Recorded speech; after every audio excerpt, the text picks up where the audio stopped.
سلامونه ملګرو.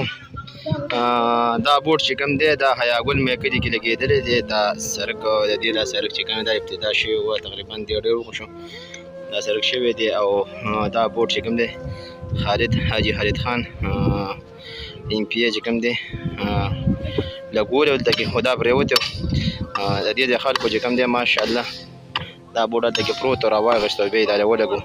څومره محنت کوي او والله عالم چې شپې کار څه چا شوی پرېوتی نو مات کړی و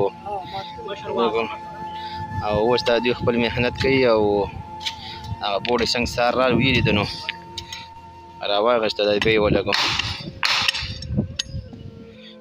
دا که مطلب په بل علاقه یا بل ځای کې وي نو دا بوټ به یې خرڅ کړی وی وړی به وي خو د دوی بیا هم چې کوم دی ماشاءالله همت ته سلام چې دا بوټ یې ولګو.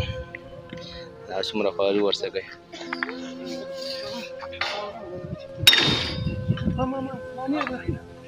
مضمون تم نه کوم نه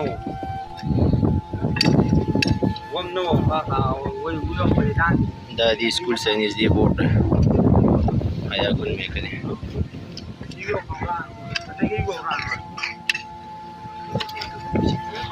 په دې کې ماشاءالله د جمیل ای صاحب ډېر لاس و. حضرت الله هم چې د دې علاقې دی ده به ډېر محنت وکړو او طارق جان هم پکې ماشاءالله ښه خپل همت وکړو. ډېرو ملګرو پکې خپل همت وکړو.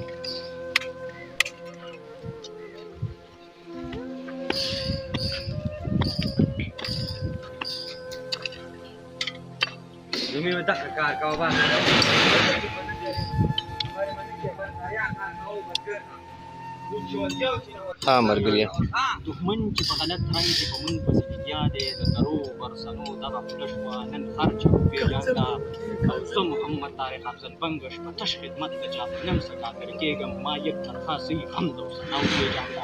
ارشاد ډېر ښه یار ډېر ښه. جمیل ای صاحب تاسو دې باره کې څه وایي؟ ما ته خبرې وکړه راشدې څه وایې؟ اعوذ بالله من الشیطان الرجیم بسم الله الرحمن الرحیم. دې باره کې موږ دا وایو چې موږ دې علاقې ته راغلي یو 30 کاله لمونځ وشو. دا داسې ګنده روډ و چې موږ به په جومات ته لمانځه نه وشو راته چې 2 څاڅکي باران به وشي جانونه هم بې لمانځه کېدې راغورځېدو به خټې به وي څه به نه. چې د پي ټي آی حکومت کله راغی نو موږ ته دا روډ پوخ کړ په اولي بجټ کې او خالد خان راته وکړه. موږ ډېر شکرګزار یو ډېر بې انتهایي او چې هر وخت دا ولاړو موږ به لوټ ورکوو انشاءالله. څوک چې په دې پارټۍ کې او چې نور دي نو هغه یې موږ ورکوي انشاءالله بالکل صحیح خبره ده. ډېر زیات حفاظتي کار راغلی. بالکل جمیل ای صاحب خبرې هم تاسو واورېدلې. حضرت الله ته پکې څه دا بوډ وتی او بوډ هم صحیح کو بالکل دا حضرت الله محنت و څنګه چې راغی